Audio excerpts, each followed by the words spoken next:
Hola, buenos días, soy Carlitos Belleville, te espero en mi tienda en Belleville.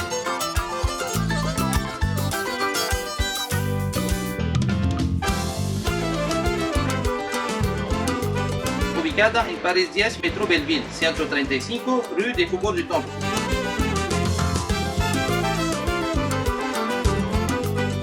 Gracias.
Buenos días, buenas tardes, buenas noches. Bienvenidos a RTD Internacional, Historias por Contar. Hoy en una historia especial. Este estudio, este lugar que tanto amamos y trabajamos para todos ustedes, se viste de gala en recibir a una gran persona, a un gran ser humano. Servir es algo que yo creo que para cualquier persona es de grandeza. Servir es algo que realmente, cuando lo hacemos, se nos llena el alma y el corazón de regocijo. Para eso, la historia de hoy viene contada por un gran doctor, una gran persona, un gran ser humano. Bienvenido, doctor Enrique.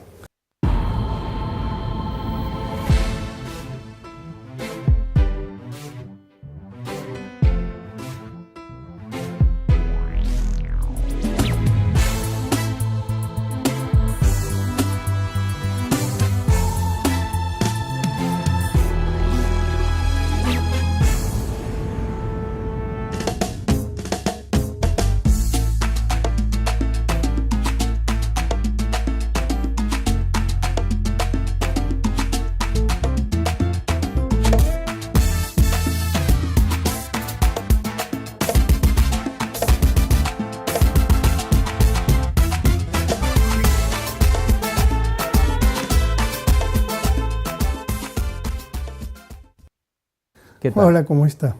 Gracias por estar, doctor. Estábamos comentando ya desde detrás de cámara y por eso estamos aquí un poco ya familiarizados con el tema. Primero, darle las gracias y la bienvenida al estudio y gracias por estar acá. Vamos a comenzar explicándole a las personas, doctor, quién es usted y después vamos a comenzar de dónde viene, dónde nació, pero me gustaría primero que las personas comprendan con quién vamos a hablar. Doctor Enrique, hoy no solamente es doctor, sino que también rige y da clases en la Universidad de Cité de París. Cuéntanos un poco de cuáles son sus cargos y sus funciones hoy. Actualmente tengo dos tipos de cargos. Uno que es en la universidad. Soy profesor en la Facultad de Medicina de la Universidad de París Cité. Trabajo en una unidad de investigación sumamente prestigiosa que se llama IAM. Todo lo que es enfermedades infecciosas, vacunación, protección de las personas. Y trabajo también en una unidad de investigación y de desarrollo, de asistencia al desarrollo en otros países, por ejemplo en el Líbano, en América Latina, en el aspecto de management hospitalario, gestión hospitalaria. Y tengo además una responsabilidad hospitalaria. Soy actualmente director médico de los hospitales universitarios del norte de París, que son hospitales muy prestigiosos. Estamos hablando de los hospitales, sí. No de uno, sino de varios. Sí, tenemos un grupo que tiene 9 hospitales. Wow. En total, nuestro grupo de hospitales universitarios de París, la asistencia pública hospitales de París, tenemos 36 hospitales. Y yo me ocupo de 9 hospitales en el norte de París. Ok, qué impresionante realmente para la historia que vamos a escuchar después. Ahora sí, doctor, entonces contémosle a las personas de dónde usted viene. Yo vengo del sur del Perú, de un pequeño pueblo, realmente pequeño, que se llama Acarí, al pie de una montaña de una duna de arena, que es una de las dunas de arena más altas del mundo.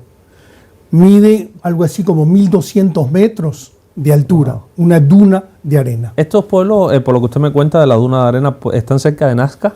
Están al sur de Nazca, a unos 200 kilómetros al sur de Nazca. Entonces usted es parte de la historia de Nazca, entonces también. Sí. ¿Verdad? Qué impresionante, qué lindo realmente. Perú, le contaba yo, mi esposa es peruana, todavía no lo conozco, quiero conocer, próximamente voy a estar por Perú, y realmente tiene una historia impresionante y bella. Pero también sé que además en épocas pasadas era bien difícil llegar a tener estudios, era bien difícil llegar a la universidad, y más cuando se viene de pueblos como el que usted venía. Cuéntenos un poco cómo llega usted a la universidad, y también cuéntenos esa historia de que gracias a su abuela usted también le despertó el bichito de querer ser doctor. Yo he vivido en el pueblo cuando era pequeño, y mi madre dijo un día que teníamos que ir a Lima porque si ella quería que hagamos estudios, mis hermanos y yo. Y decía que en un pueblo pequeño era mucho más difícil, lo que seguramente es muy cierto. Y en una sociedad que todavía padece de muchas injusticias, es más complicado aún. Claro. Fuimos a Lima cuando yo tendría unos 6 o 7 años y estudié en el colegio franco-peruano, que es el colegio uno puede aprender el francés. Ahí ya tenía una ventaja. Ahí tenía una para lo ventaja. que va a pasar después. Por supuesto. Y jamás yo había pensado que yo quería ser médico. Mi padre me había dicho que cuando yo era niño yo decía que quería ser médico, porque en el pueblo donde yo vivía, el médico más cercano estaba en Marcona, a 180 kilómetros. Wow. Bastante. Entonces la imagen del médico era algo muy especial. Y dice mi padre que yo decía cuando era chiquito, yo quiero ser médico. Pero no fue eso lo que me dio el golpe, que al final de cuentas uno decide hacia dónde va. Fue porque mi abuela me dijo que tenía las manos de médico. Y que un médico no es él el que cura, que es Dios. Es Dios el que cura. A través de sus manos. Sí. Qué bonito, qué historia inspiradora, y como yo le decía, yo creo que los abuelos tienen ese ángel, ¿no? Quizá por la experiencia vivida, que pocas veces se equivoca. Mi abuela nos ha marcado muchísimo, era una mujer de mucho carácter. No hay un día que yo no piense en ella. Y eso es muy importante, porque cuando uno sale de su país, uno tiene que tener esa riqueza, esas raíces, para en permanencia tener donde alimentarse, claro. Porque hay momentos difíciles en cualquier vida, aunque estuviésemos viviendo en nuestros países.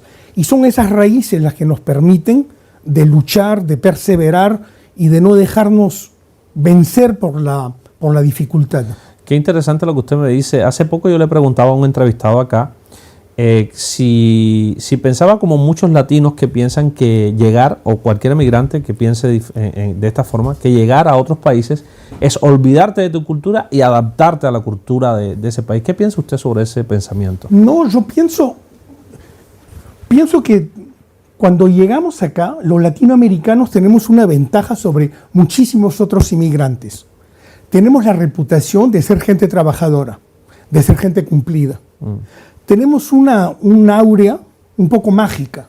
Cuando uno dice, yo vengo del Perú, vengo de Venezuela, vengo de Colombia, de Brasil, de cualquiera de los países de América del Sur, hay una imagen, hay una especie de mito, es el dorado siempre.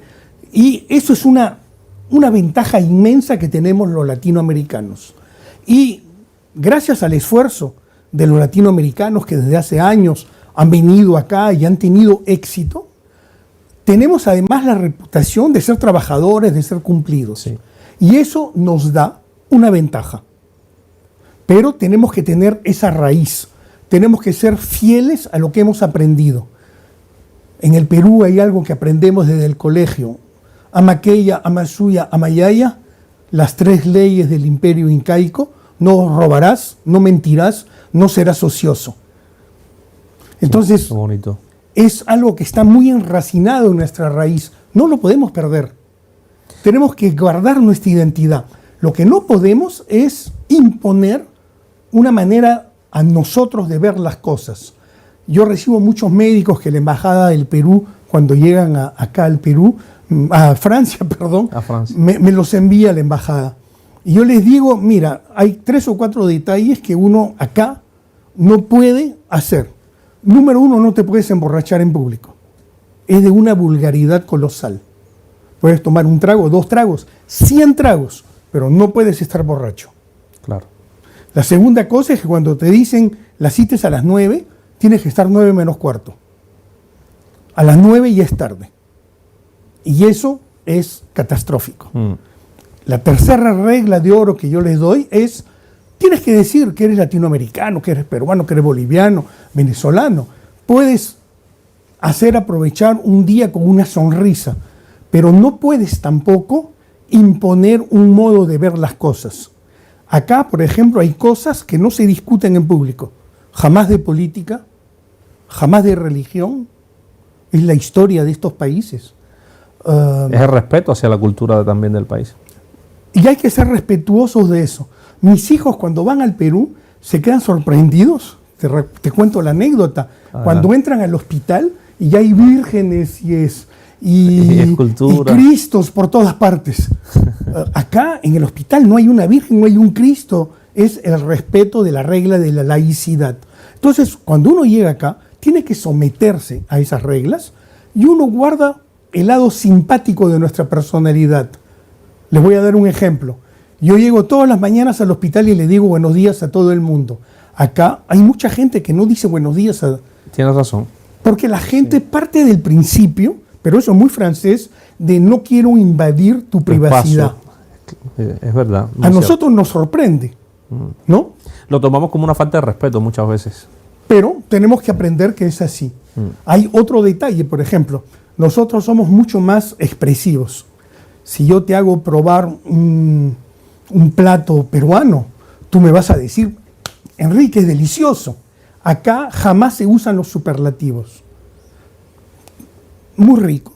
Ya es un gran halago. Un gran halago. Sí. Generalmente es sepa mal, no está mal. Exacto. No está mal quiere decir que está bueno. Exacto, sí. En el Perú alguien te invita a cenar y tú le dices no está mal. No, dígamelo, ven con mi esposa, el plato en la cabeza. Te ponen el plato en la cabeza. No, incluso ustedes tienen la costumbre que a mí, siendo latino, me costó, pues, dejar comida en el plato es una falta de respeto para el peruano. Sí.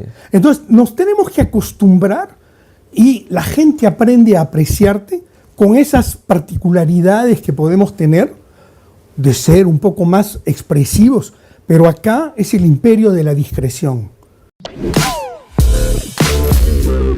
Qué interesante como usted lo define y qué bonito que una persona con su historia pueda también darnos un punto de vista diferente y que las personas comprendan de que sí, usted puede mantener su cultura, no hace falta olvidarla, no hay que enterrarla, siempre que sepa convivir con la cultura del país donde va. Es muy interesante. Cualquiera que lo escucha pensaría que usted prácticamente se crió acá y que ha ejercido de siempre acá, y no ha sido así. Usted estudió medicina en Perú, ejerció en Perú por un tiempo, y mucho tiempo después es que emigra definitivamente a Francia.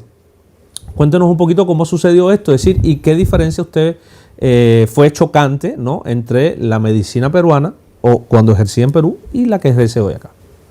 La medicina en el Perú tuve la oportunidad de tener una muy buena formación en la universidad. Estudié en una universidad nacional, en la Universidad Nacional Federico Villarreal en Lima. Es una universidad nacional, no es una universidad que forma a los muchachos para que salgan al extranjero. Es una universidad que forma buenos médicos para el Perú. Es decir, hay que hacer el buen diagnóstico de la forma frecuente, de la enfermedad frecuente. No estamos formados para ocuparnos de la forma rara de la enfermedad rara. Investigar un poco más allá, no. Estamos preparados para manejar y poder resolver las grandes problemáticas de salud de un país. Pero tiene una lógica eso. Y es coherente a veces con las necesidades de salud de un país como el Perú. Pero cuando uno sale al extranjero, eso es un peldaño. Hay una diferencia de de bastantes horas de trabajo. Claro. Muchas horas de trabajo. Tuve la oportunidad de encontrar a un profesor universitario francés que había ido al Perú a hacer cursos en el Perú, haber simpatizado con él, y él me dijo, en Francia los médicos son muy engreídos y yo veo que ustedes acá trabajan, que tienen esa personalidad, ese sentimiento del esfuerzo, y me propuso de candidatear para una beca que gané y que me permitió de venir a Francia cuando terminé mis estudios de medicina. Yo vine la primera vez en 1985. 1985, ¿cuántos años de estudio de medicina en Perú? Ya tenía 7 años. 7 años, ¿y ejerciendo? O... Terminé medicina, Okay. Comencé mi internado en el Perú y vine inmediatamente acá a Francia, donde hice una parte de mi internado, de mi especialidad acá. Fueron 2 años estando acá en Francia. Estuve 2 años acá y me casé. Y encontró el amor en Francia. Porque uno llega joven. Claro. Y, el ímpetu se... y te hace madurar el salir de tu país. Sí. Cuando llegué acá, probablemente la primera vez era mucho más infantil, tal vez menos maduro. ¿Con qué edad llega usted a Francia? 25 años, 25 iba a cumplir años. 26. Todo un joven en desarrollo. Era claro. joven, no tenía el sentido de las responsabilidades como uno lo puede tener después, pero cuando uno llega acá y uno ve lo que te falta, sientes que te gustaría poder acá también mostrar, porque yo era un buen alumno en el Perú, entonces llegas acá y sientes de que estás un poco Algo atrás. te falta ahí, ¿no? Tienes Entonces, que llegar a algo más. Hay un desafío, hay verdaderamente un desafío. No estoy boxeando con alguien de mi peso. Claro. Tienes la impresión que estás boxeando con Foreman. Y sobre todo cuando usted me decía que estaba usted determinado a que estuviera donde estuviera, ser médico. Es decir, usted no, en su mente no estaba cambiar eso por nada ni por nadie. No, porque cuando yo salí del Perú, mi madre me estaba muy orgullosa que yo haya tenido la beca, pero ella tenía miedo que yo me case con una extranjera y que me quiera quedar. Mire cómo es la vida. Mi madre tenía miedo de eso y me decía, no te casas con una francesa, te regresas y te casas acá. Pero eso tiene mucho que ver con lo que usted me comentaba detrás de cámara también, que es algo muy bonito que me dijo, y voy a permitir que lo diga usted, le recuerdo solamente, que cuando emigramos pensamos que los valientes somos nosotros y los que estamos haciendo el sacrificio somos nosotros, y no es así. No, el sacrificio no lo hacemos nosotros. Nosotros salimos porque queremos pelearla, porque tenemos ganas de hacer algo y nos hacemos nosotros mismos un desafío. Pero el sacrificio lo hacen nuestros padres. Mi madre ha llorado mares Imagino. que yo no estaba en el Perú. Mi padre jamás me reclamó. Me ha dicho siempre que estaba orgulloso, que yo había hecho una buena carrera. Pero mi madre me decía, pero a mí, ¿de qué me sirve que seas profesor en la universidad en París Me faltabas tú. si no estás acá? Mira. Claro. Es que para una madre siempre vas a ser triunfador, seas lo que seas. Por supuesto. Y el sacrificio lo hacen ellos. Cuando cumplí 25 años de médico, de graduado, hicimos una ceremonia en el Perú y le escribí una carta a mi padre y a mi madre pidiéndoles disculpas. Wow. A pesar del triunfo que ha tenido en la vida, gracias a ellos también, y usted se Pero siente uno tiene que tener esa solidez, porque lo que uno es capaz de hacer así, lo haces con el corazón, es lo que te permite también de seguir progresando. Porque no hay un momento en el que uno diga, ya alcancé lo que yo quería. Eso no existe. Siempre hay una nueva meta, un nuevo desafío, un nuevo progreso que tener. Y nuestra familia. Yo tengo hijos. Una de mis hijas nació en el Perú y mi hijo ha nacido acá. Y acaba de tener su nieto también. Y acabo de tener un nieto este fin de semana. Entonces, ellos también son un desafío para seguir adelante y para darles una lección, para mostrarles que he trabajado, que ellos estén orgullosos de lo que yo he podido hacer y lo he hecho por ellos. Qué bonito.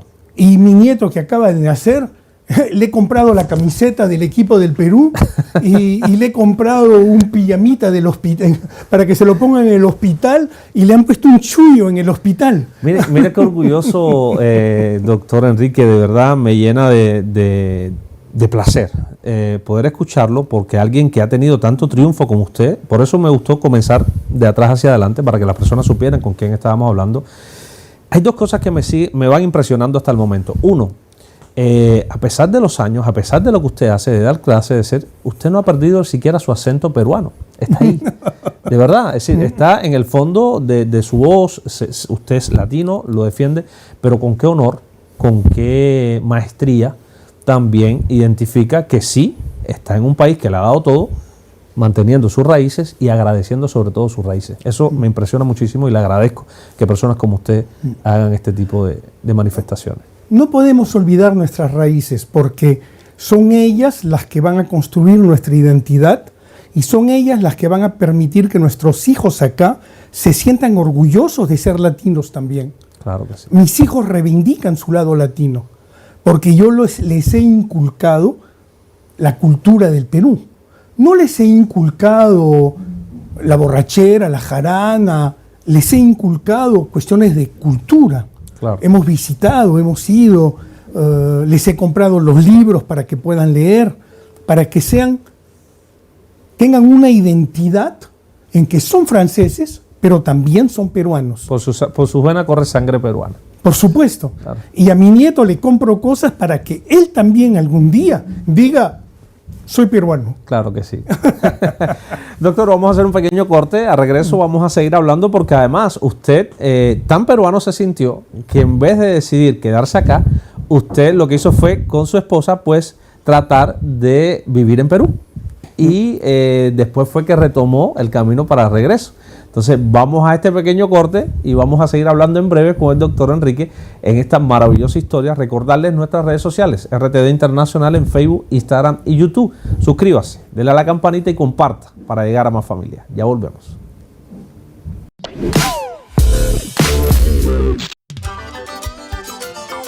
Hola, buenos días. Soy Carlitos Belleville. Te espero en mi tienda en Belleville.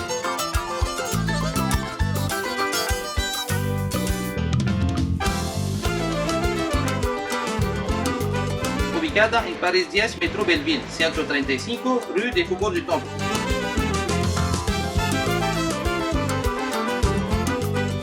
Gracias.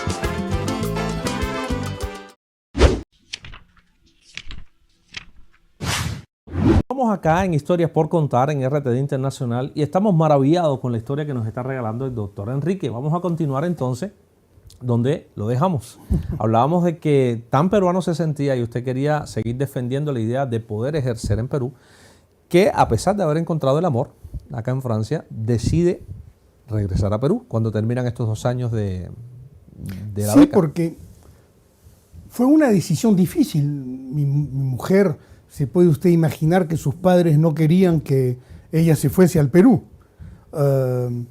Y lo que comprendo perfectamente, ¿eh? Y fue su abuela la que nos ayudó. Ah, mire. Pero había que tomar una decisión y cada decisión pesa Sí. en toda nuestra vida. Si yo me quedaba acá, no cumplía con el compromiso que había tenido con la beca. Claro. La beca decía que yo tenía que regresar al Perú. Segundo punto, yo trabajaba en el Hospital Central de la Sanidad y las Fuerzas Policiales en Lima, era médico asimilado. Y si yo no regresaba, era abandono de puesto, era una deserción. Claro, porque la beca viene a raíz de eso. La beca yo la recibí del gobierno francés, la di a la sanidad de las fuerzas policiales, y la sanidad, que tenía confianza en mí, Lo porque permitió. siempre había sido cumplido, dijo, ok, vaya usted, haga la beca y usted va a regresar. Comprendo ahora. Entonces yo tenía que regresar al Perú. Hubiese podido quedarme, pero estaba yo entachando Su nombre, claro. mi nombre y estaba dejando una mala imagen detrás y probablemente comprometiendo mi futuro como médico, porque de una manera u otra hubiese sido complicado obtener el título, obtener los papeles, se puede usted imaginar. Claro. Así es que decidimos regresar con mi mujer y decidimos irnos al Perú con la idea de vamos a vivir en el Perú. No regresamos al Perú con la idea nos vamos a regresar a Francia. Fuimos con la idea nos vamos a quedar. Mi hija mayor, la madre de mi nieto, nació en el Perú. Nació en Perú, pero ya en esta ocasión en Lima, ¿no? En Lima. Ya en Lima. Estábamos en Lima. Y mi hija nació en Lima. Tiene sus documentos peruanos. Qué increíble. Ella nació en Lima. Qué increíble. Estuvimos 2 años y medio en el Perú, pero fue una época muy difícil. Había una situación de inseguridad, una situación económica muy difícil, política crítica. Y en un momento mi mujer me dijo, pienso que mi suegra jugó un poco, ¿por qué no nos regresamos a Francia y tratamos de hacer una vida en Francia? Claro, pues ya también si están viendo que no es las condiciones que ustedes esperaban, pues es un poco difícil. Así es que fue una decisión que tomamos los dos y dijimos, bueno, nos vamos a ir a Francia, pero yo soy médico, le dije, y no quiero hacer otra cosa. Le debo eso a mis padres, le debo eso a mi familia. Yo no puedo decir que lo que he estudiado durante años lo voy a abandonar. Claro. No puede ser. Así es que yo soy médico, voy a ir a Francia. Y para un médico extranjero en Francia puede ser muy difícil. Imagino porque, bueno, usted tenía la ventaja de que había estudiado ya un poco de francés, pero además de eso, la metodología, revalidar el título, son muchas cosas complicadas. Y en esa época era particularmente difícil, no era un sistema en que uno llegaba, pasaba un examen, lo tienes, no lo tienes. Era un sistema muy político en que favorizaban a los médicos que tenían un estatuto de refugiado político, al punto que había muchos que me decían, pero con todo lo que hay en el Perú pide el estatuto de refugiado político. Yo jamás acepté de hacer una cosa así. Hay que ser coherente y estar siempre digno y quedarse digno. Usted fue una persona, vamos a decir, recta todo el tiempo. Usted nunca quiso hacer las cosas de una forma turbia, sino correctas. Eso es importante. Y eso me permitió, al cabo de unos años difíciles, por supuesto que fueron difíciles, no tenía la misma legitimidad que un médico titular, trabajaba con un estatuto de médico asociado, se llamaba. Pero eso me permitió trabajar. Mi familia creció, tuve un hijo. Y en un momento yo dije, si este año no tengo la equivalencia de mi diploma, nos regresamos al Perú. ¿Qué tiempo pasó para que se planteara eso? Fue al 5º año. Que yo le dije a mi mujer, si este año no tenemos los papeles, mi diploma, nos regresamos. ¿De qué dependía que tuviera usted sus papeles y la revalidación? Era una cuestión un poco política, entre comillas. Porque si uno tiene como digo siempre, en todos lados se cuecen habas, no crea que la palanca y las influencias existen únicamente. Eso es mundial.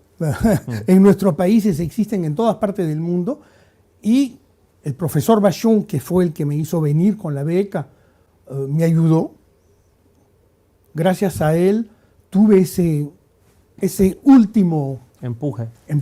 Bajo su, disculpe usted un momento, doctor, para no saltar esta parte que creo que es importante, bajo su supervisión también fue que usted pudo ejercer durante todo este tiempo y poder mantener también a su familia, lógicamente. Yo trabajaba bajo sus responsabilidades, como decir, conducir un auto con el permiso de manejar el brevete de otra persona. Exacto. Es decir, de cierta forma, usted corrió con suerte gracias a él, podemos decir así. Por supuesto. Tiene 88 años ahora. Ha sido el Día del Padre este domingo y yo lo llamo por el Día del Padre. Para saludarlo, porque hay que ser cumplido con la gente. Exactamente. La gente reconoce acá que los latinos tenemos esa integridad, tenemos esos valores de familia, esa capacidad a ser reconocidos con la gente. Sí. Y eso hace que uno tiene un prestigio. Y los latinoamericanos tenemos eso. Tenemos un prestigio incontestable acá en Europa. Sí.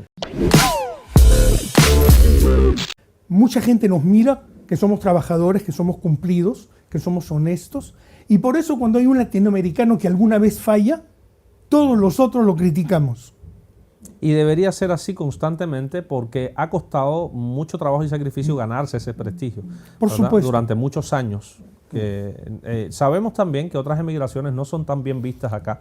Por supuesto. Y si nosotros nos hemos ganado el buen nombre, sería muy triste que Que con lo dos o tres perdamos lo perdamos, ¿verdad? Y que lo perdamos además por algo que no tenía ningún sentido en ese momento.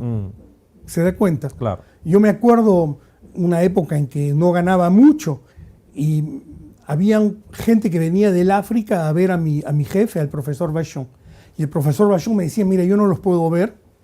Eran ministros, senadores, presidentes africanos. Yo trabajaba en enfermedades infecciosas y me decía, usted los va a ver. Yo los veía. Wow. Y cuando la consulta terminaba me decían, bueno, le vamos a pagar la consulta. Y yo, no me den dinero, por favor. Sí, pero vamos a pagarle. Y yo, no, de ninguna manera. El profesor Vachon me ha dicho que yo lo reciba. Jamás le recibí el dinero, por supuesto. Después iban y le decían. Claro. El doctor Casalino no ha querido recibirme el dinero. Qué importante.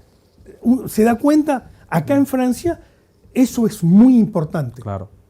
Es la integridad. Es la integridad de una Es persona. algo que los franceses les dan muchísima importancia. Qué interesante eso. Y qué enseñanza tan buena para los que están viendo esto, que quieren emigrar y otros que ya emigraron. Uno tiene que tener un comportamiento, una actitud Sí. de respeto. Hay temas de los que no se habla.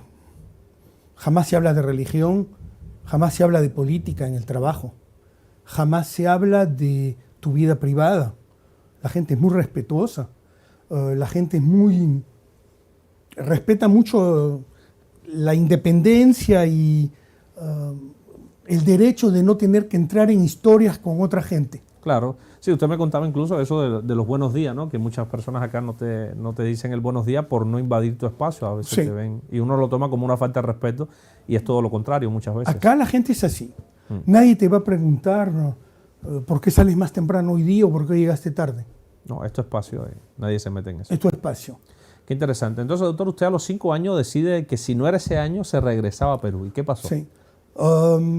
Hablé con el profesor Vachon, que me dijo, hay una oportunidad, le voy a contar toda la historia. A ver. Jacques Chirac era candidato a la presidencia de la República Okay. y el profesor Vachon tenía muchos contactos en el África. Y cuando Jacques Chirac gana las elecciones, Jacques Chirac le pregunta al profesor Vachon, ¿qué desea usted, profesor? Él hubiera podido pedirle una unidad de investigación, 40 millones de euros para construir un edificio en el hospital. Y él le dijo, yo quiero que Casalino se quede acá en Francia. Wow. Qué historia es. Mire usted cómo son los franceses. Y qué humildad. Y qué humildad. Que no pensó, no quiero nada para mí, sino que este hombre que me ha demostrado que es un caballero, un gran doctor, una persona que veo futuro en él, pues quiero apostar por él. Y que, ¿No está usted sorprendido que lo llamo por él y el padre? ¿cómo me voy a sorprender? Ahora sería lo mínimo, ¿no? Para usted es una familia. Porque jamás he invadido su espacio, jamás me he impuesto. Pero él me dice, cuando lo llamo, me dice, usted es el único que me sigue llamando 25 o 30 años después de que me jubilé. Imagínese. Y yo le digo, profesor Vachon, le debo tanto. Pero no, me dice, usted ha trabajado y se ha hecho solo. No, le digo, usted me puso el pie en el estribo. Yo después me quedé en el caballo, pero sin su ayuda, sin ese pie en el estribo, no hubiese podido. Claro, qué agradecimiento tan bonito. Y es lo que yo digo siempre acá.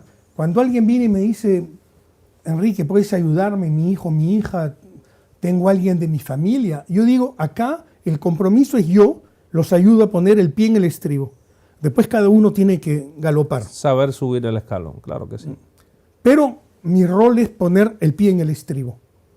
Qué bonito, doctor, que nos esté contando esto. La verdad que es muy inspiradora su historia, porque está llena, primero, de seriedad, de verdadero compromiso, de honestidad y sobre todo del agradecimiento tan importante que hay que tenerlo siempre presente para toda la persona que cuando llegamos a estos países nos da, aunque sea el ticket del metro. Todo es importante. Es verdad. Todo cuesta, todo cuenta en esa historia. Sobre todo que en una sociedad como la sociedad francesa no hay ese sentimiento de dame una manito, coopera. No, eso no existe. Es muy difícil encontrarse a alguien así aquí. Eso no existe. Sí. Acá lo que existe es, te puedo ayudar a tener un trabajo, te puedo ayudar a que hagas, que de alguna manera demuestres tus competencias. Pero nadie te va a ayudar sin una contrapartida enorme de tu parte. Es increíble. De verdad que lograr cosas así en una sociedad como esta, tan bonita pero a la vez tan complicada, pues habla muy bien de... Y como lo decíamos hace un momento, fuera de cámara, hay una diferencia también. En el Perú, en América Latina, mucha gente, me ha pasado, voy al Perú, Enrique, Quique, regresa al Perú, te conseguimos un puesto. Y al final de cuentas... Se queda en palabras. Se queda en palabras. Acá la gente no es de montarte castillitos en el aire, pero el día que un francés dice, yo voy a hacer un esfuerzo, uno puede poner las manos al fuego. Que lo va a hacer. Que lo va a hacer. Es verdad que nos distingue muchas veces las promesas vacías a nosotros. Hay que reconocerlo, que es real. Muchas veces sin malas intenciones, ¿no? Pero es parte, yo creo, de la cultura, de la idiosincrasia, ¿verdad? Sí. Y es verdad que cuando un francés o alguien nacido y criado en esta cultura te dice, mira, voy a intentar tal cosa, al menos lo intenta. Sí. Que es lo importante, ¿no? La intención. Realmente hacen el esfuerzo. Sí. La palabra tiene un sentido. Claro. Aún así, con esta pequeña ayuda que tuvo de este doctor, y ya usted pues pudo renovar sus papeles gracias a este gesto tan amable y tan bonito, pero lo que se ganó después no tuvo nada que ver con este gesto. ¿Cómo llega entonces el doctor Enrique a lo que es hoy? ¿Cuál fue ese camino? Pienso, mi mujer me dice a veces de que debo tener un trauma porque cuando estoy contento no lo digo, pero pienso que es más porque pienso de que el éxito no es individual, hay un éxito colectivo. Yo llegué acá y desde que llegué dije, yo voy a ser médico. Y he trabajado para ser médico acá. He trabajado para que jamás nadie me pise el poncho, como decimos en el Perú. Entonces, cuando yo llegué acá, habían médicos, hay una élite, que son los que van a hacer investigación, que van a tener los buenos puestos. Y yo dije, no es porque vengo de Acarí o que vengo del Perú. ¿Qué me van a sacar de esto? Que no, yo no soy un cholito. Nadie me va a pisar el poncho. Así es que he trabajado con ahínco, diciéndome, si algún día tengo una oportunidad, que nadie me diga, la perdiste porque no hiciste el esfuerzo. Porque el placer no está en el éxito, en el momento en que uno llega. El placer está en el camino. Uno tiene que tener placer en todo el camino. Uno no tiene placer el día de que uno gana un periodista el premio Pulitzer. No. El placer está en hacer las entrevistas hoy día. Y es lo que yo he hecho. Yo dije, tengo que tener placer en lo que hago cada día, con esfuerzo, con abnegación, con sacrificio. Mi mujer renegaba porque estaba todo el tiempo de guardia, todo el tiempo en el hospital. He trabajado muchísimo. Y yo he tenido, con toda sinceridad, lo que yo llamo el síndrome del inmigrante. Para mí el síndrome del inmigrante ha sido, he llegado acá y dije, ¿por qué quiero que me den un puesto a mí que hay varios franceses que quisieran tenerlo? Si yo quiero que me lo den a mí, tengo que tener 2 o 3 veces más mérito que cualquiera. Exactamente. Y para tener el mérito hay que trabajar. Hay que trabajar, hay que sacarse el jugo. No hay fin de semana, no hay que vacaciones, que mi perro tiene la piroplasmosis, que Hoy mi me fui de tía farra y Berta. mañana me siento mal y no fui. No, he trabajado y me he roto el alma trabajando. Qué bien. Porque es la única manera de tener éxito acá. Aquí lo importante es que lo que usted está diciendo, que no hay secreto, no hay fórmula, no hay una varita mágica, existe un solo camino, y es el trabajo, el sacrificio. Es el trabajo. Como estaba en una unidad hospitalaria y universitaria, he hecho investigación, he hecho actividad clínica, he conocido muchos sacrificios. Les puedo dar una imagen de lo que dice mi mujer. Mi mujer me dijo un día, por favor, el próximo almuerzo de familia tienes que venir. La familia comienza a creer que nos hemos divorciado y que no les he querido decir. Permítame algo, doctor. Le voy a mandar un mensaje a mi esposa. No somos los únicos, ¿ve? No somos los únicos. Aquí está el ejemplo vivo de que...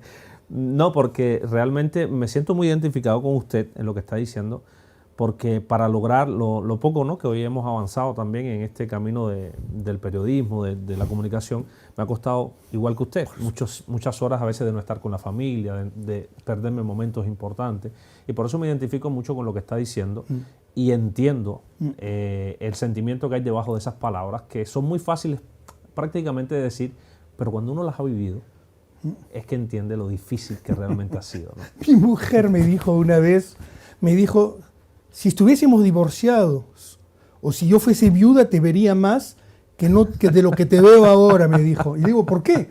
Porque si estuviésemos divorciados, vendrías a recoger a los bebés una semana sobre dos el sábado y me los dejarías el domingo. Me dice, ¿te vería 2 veces en la semana? En esa semana. Me dice, sí. Y si yo fuera viuda, me dice, iría todos los sábados a tu tumba y pasaría el sábado en la tarde contigo. Me dice, te vería. Me dice, no te veo nunca. Wow. Es complicado. Pero sé que en el fondo también vale la pena, ¿no? Usted ha logrado muchas cosas, pero entre ellas yo le voy a mencionar varias que yo veo. Una, poner el nombre de su país, viniendo de uno de los pueblos más pequeños, ponerlo en lo más alto de la cúspide de la medicina internacional. Porque decir que un peruano ha triunfado al nivel que usted ha triunfado hoy, usted es un héroe de su país, y estoy seguro que muchos de los que van a estar viendo esta entrevista así lo van a sentir igual. Lo segundo, usted ha logrado poner también, a nivel de América Latina, poner el nombre de los latinoamericanos en alto y hacernos entender que con sacrificio y con trabajo, no importa la frontera ni el país donde estés, no, sea donde sea, en la Patagonia, si estás, puedes triunfar si le pones empeño y si le pones deseo y sobre todo seriedad a lo que estás haciendo. Y lo tercero, que no hay que perder esas raíces que uno tiene. Sí te tienes que adaptar a donde vas, pero sin perder y mucho menos sin olvidar de dónde viene. Sí. Y eso es muy importante, doctor, y se lo agradezco desde mi parte y de las personas que estoy seguro que nos están viendo, que sea así y que siga siendo así. Yo quiero preguntarle qué le enseña, además de medicina, entonces, el doctor Enrique a sus estudiantes en la universidad. ¿También le inculca un poquitico de esta cultura latina? Sí, les puedo contar que desde hace 20 años envío estudiantes de la universidad al Perú. Wow. ¿Usted creó ese vínculo? Sí. Los estudiantes de la Universidad Paris, Cité, que estudian medicina, van a hacer stage en el Perú a las facultades de medicina, a los hospitales, al Instituto Nacional de Salud del Niño, principalmente en Lima, el Hospital del Niño, que es un hospital de mucho prestigio, de una gran calidad, y que los muchachos regresan encantados de la simpatía de los colegas, de la simpatía de los médicos, del excelente nivel profesional de los médicos. Regresan encantados y además regresan enamorados del Perú, porque aprovechan para visitar, para pasearse. Otro punto que es importante, tengo la medalla del Senado francés, recibí del presidente del quería Senado. Preguntarle, discúlpeme, entonces vamos a entrar ahí. No son pocos los reconocimientos que usted ha tenido acá en Francia. Menciónenos cuáles han sido los más, todos son importantes, pero los más emotivos para su vida. Bueno, tengo la medalla de la Embajada del Perú, del Ministerio de Asuntos Exteriores del Perú, porque he trabajado mucho. Siempre consideré que yo le debía algo a mi país, que yo estudié en una universidad pública y que he salido del Perú y que yo le debo eso al Perú. Y toda mi vida, se lo puedo jurar, he ido al Perú, he dictado cursos en la universidad, he visto cómo podía ayudar y conforme he ido ganando un poco de galones acá, he reforzado ese lazo.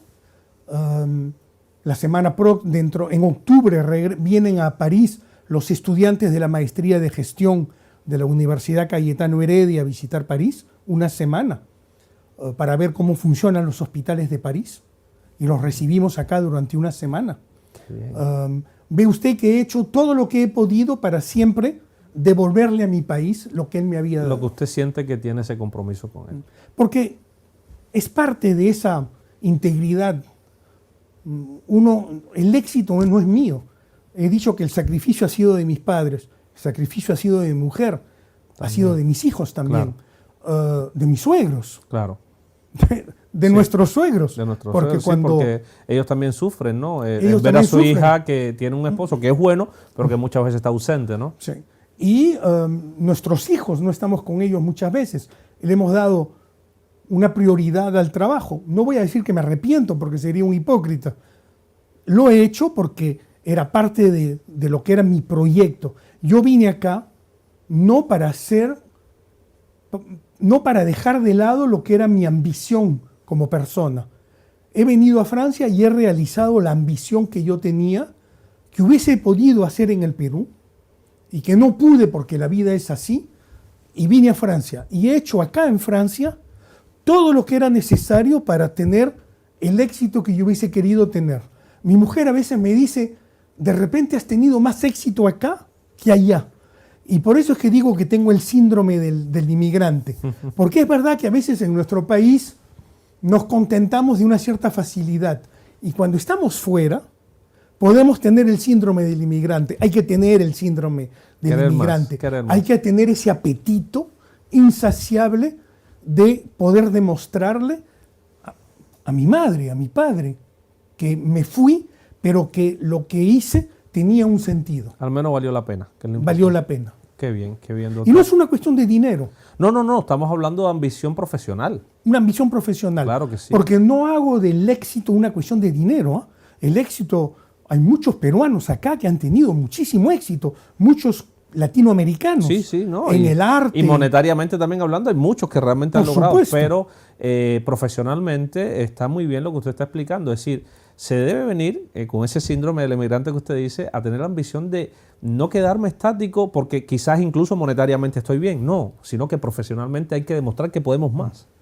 Eso es un gran orgullo para cualquiera. He tenido oportunidad de encontrar profesionales. El Senado francés me dio la medalla, como le digo, y es una medalla que se otorga a los latinoamericanos una vez al año, que han tenido en el arte, en la ciencia, un éxito particular.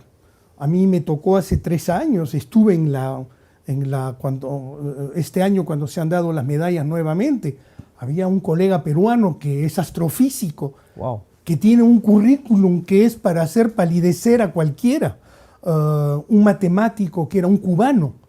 Son las 2 medallas de este año, que eran impresionantes. Es un orgullo para nosotros latinoamericanos, Claro que sí. ver todos esos colegas, venezolanos, cubanos, bolivianos, argentinos, de todos los países que triunfan en el arte, en la pintura, en la música, en las ciencias, Y ponen nuestro nombre en la lo más alto. medicina, y que Francia les reconoce esa calidad, esa capacidad, esa energía. Claro. Y ese compromiso que tenemos culturalmente todos, porque tenemos un arraigo con nuestros países. Sí. Entonces, la medalla no es solamente usted ha tenido éxito acá, usted ha tenido éxito acá y ha mantenido el lazo con su país y ha seguido desarrollando ese lazo con su país. Exacto, es ese reconocimiento a no olvidar tus raíces y además respetarlas de acá y triunfar acá. Qué hermoso eso. Doctor, vamos al último corte. Para regreso nos hable un poquitico de la importancia y de su papel en la pasada pandemia. Tristemente, donde fue fatal para muchas personas, pero usted desarrolló un papel también fundamental para la información a nivel francés de todo lo que iba sucediendo en los hospitales. Vamos a un pequeño corte de regreso. Estamos con este cierre de la gran historia del doctor Enrique acá en RTD Internacional en Historias por Contar. Recordarles nuestras redes sociales RTD Internacional en Facebook, Instagram y YouTube. Suscríbase, dele a la campanita y comparta. También déjenos un comentario y así sabemos qué le gusta y qué no de nuestra programación. Vamos a un corte, ya regresamos.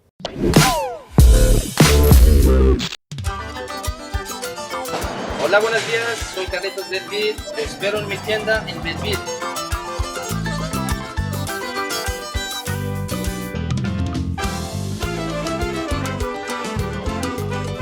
ubicada en París 10, Metro Belleville, 135, Rue des Faubourgs du Temple.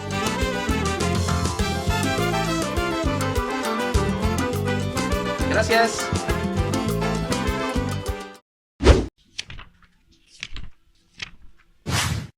Estamos de regreso en Historias por Contar, en esta grandísima historia que nos ha regalado el doctor Enrique, y casi llegando al final no podíamos dejar de pasar por alto varias cositas, entre ellas, doctor, me gustaría que el público conociera cuál fue su papel, que fue muy importante, en la pasada pandemia, donde usted a través de los medios franceses pues dio información de mucha validez a todos nosotros que estábamos bien asustados en ese entonces. Durante la pandemia del COVID es verdad que estuve muy mediatizado, pero es porque el puesto que tengo como director médico, estoy directamente a cargo de las emergencias, cuidados intensivos, enfermedades infecciosas, medicina interna, cuidados paliativos y geriatría, Wow. que eran los servicios que estaban más expuestos durante el COVID. Claro.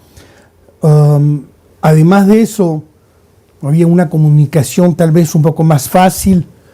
Es la capacidad que tenemos los latinos también de comunicar, y eso fue muy apreciado en la televisión, así que estuve sumamente presente en la televisión.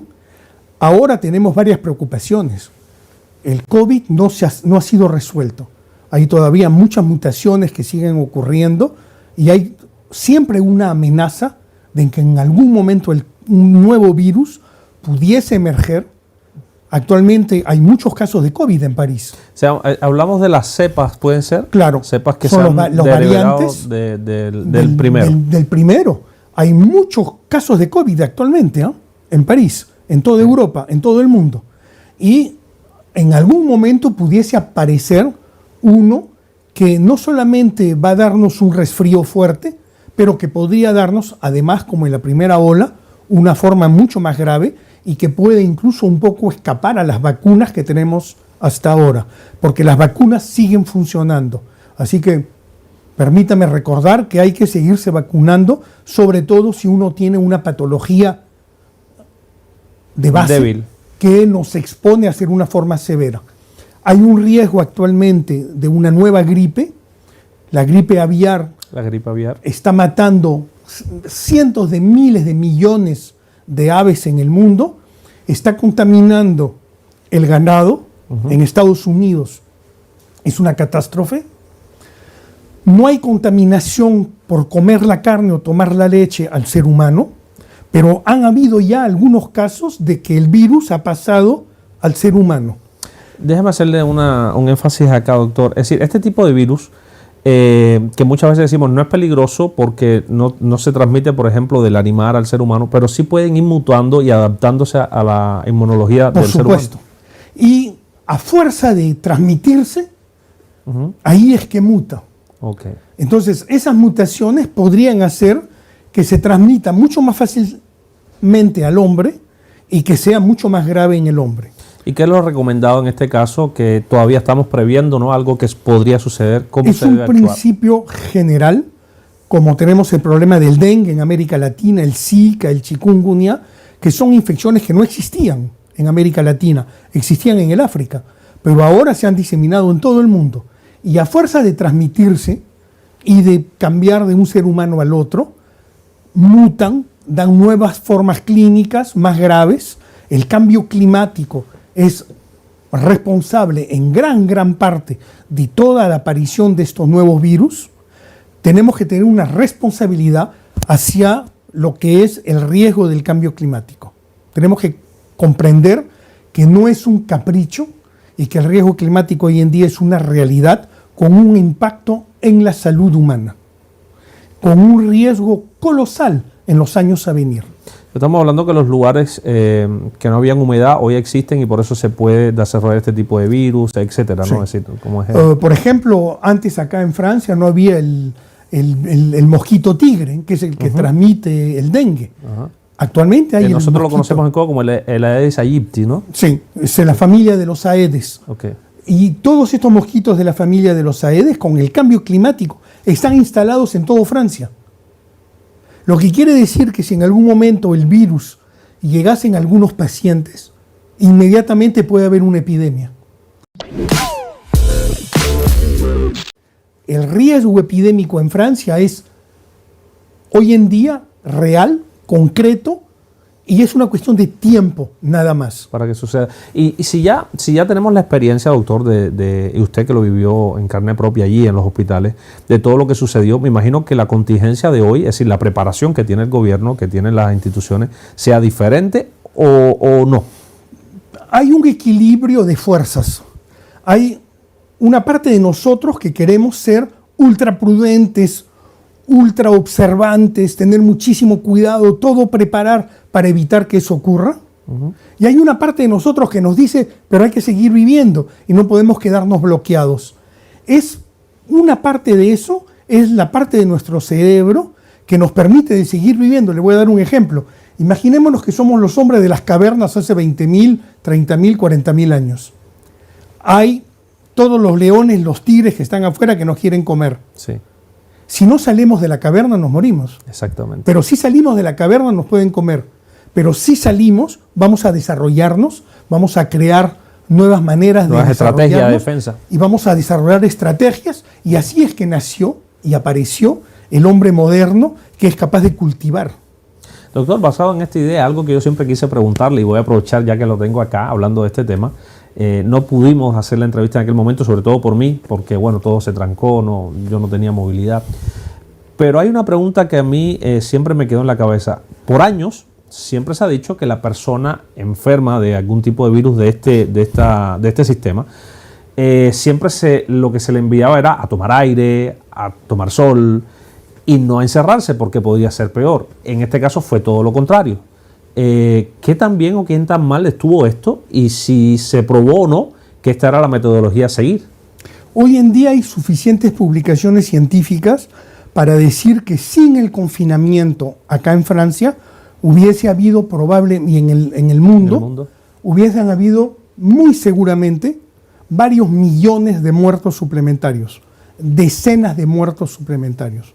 Cuando se hicieron las primeras el primer confinamiento sólido, severo, eso era la única manera de parar al virus.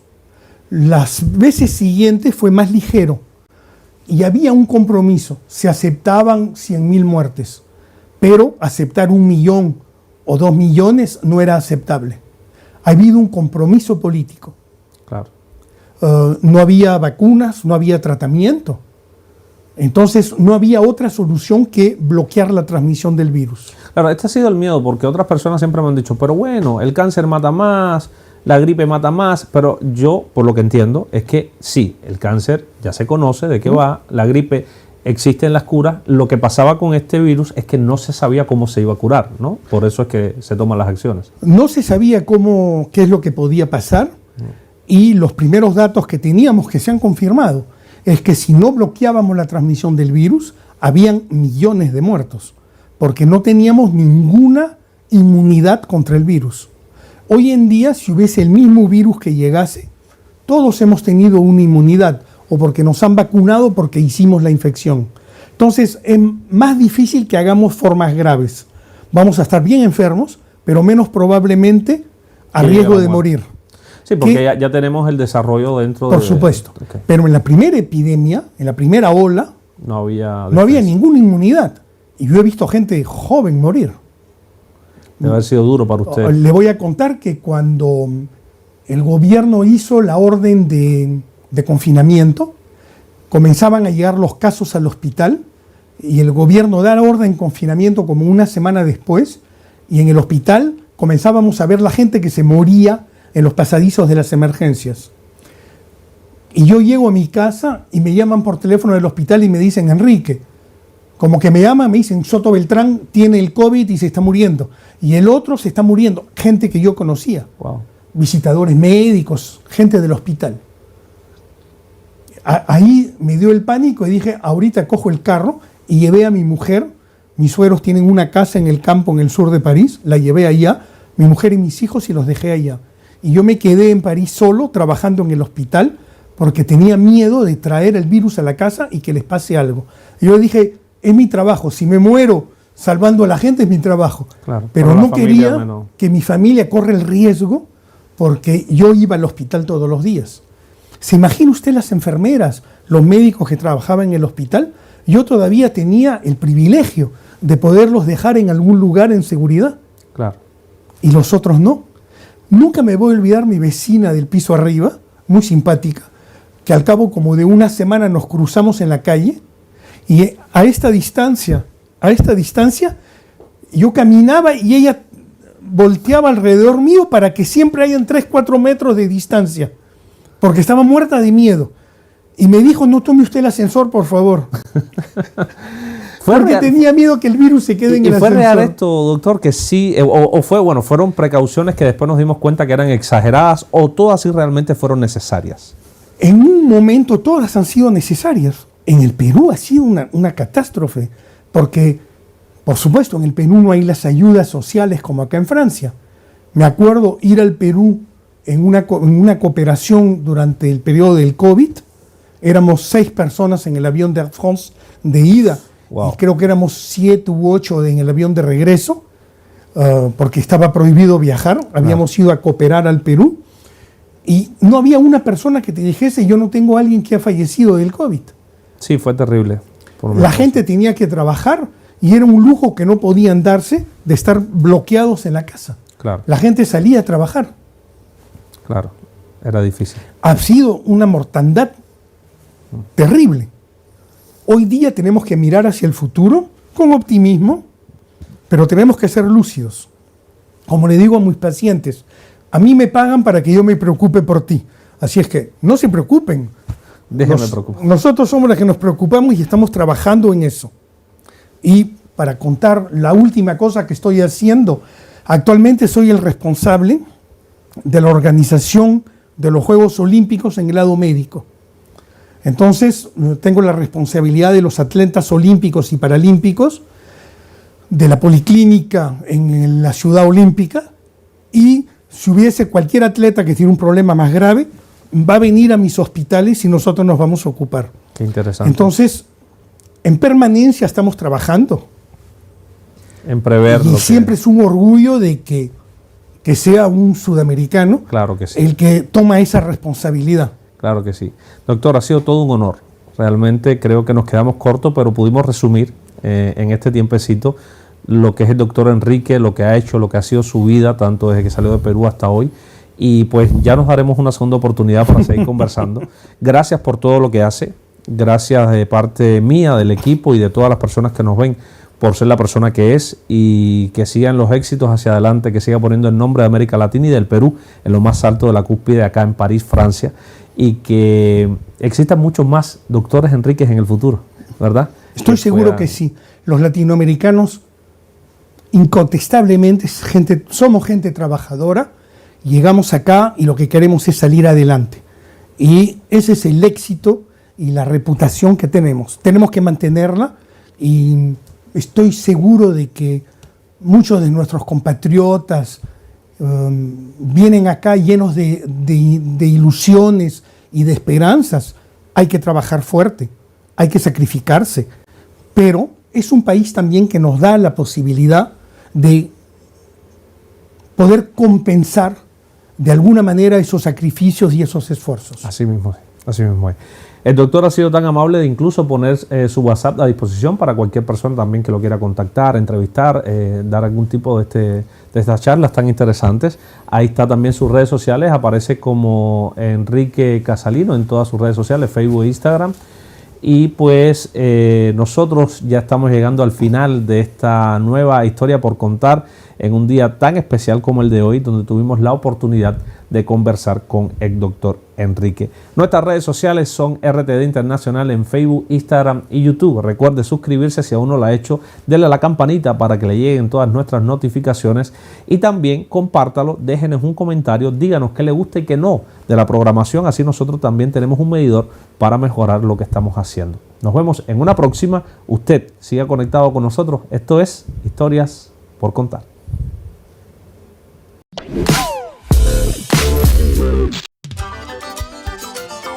Hola, buenos días, soy Carlitos Belville, te espero en mi tienda en Belville.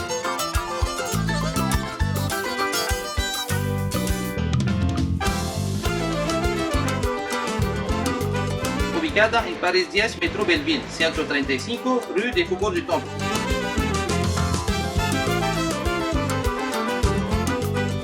Gracias. Yo soy actriz de cine adulto, soy Alexa Blum y estoy aquí en RTD Internacional para presentarles mi programa Desde mi Verdad. ¿Y qué dijo tu madre cuando tú? Que la gente que rasque un poquito más allá. Eres un ser maravilloso, ¿vale? Ser Jesús Reyes dentro de la industria. Yo soy responsable de lo que... Tema sexual, aunque yo soy muy ardiente y demás.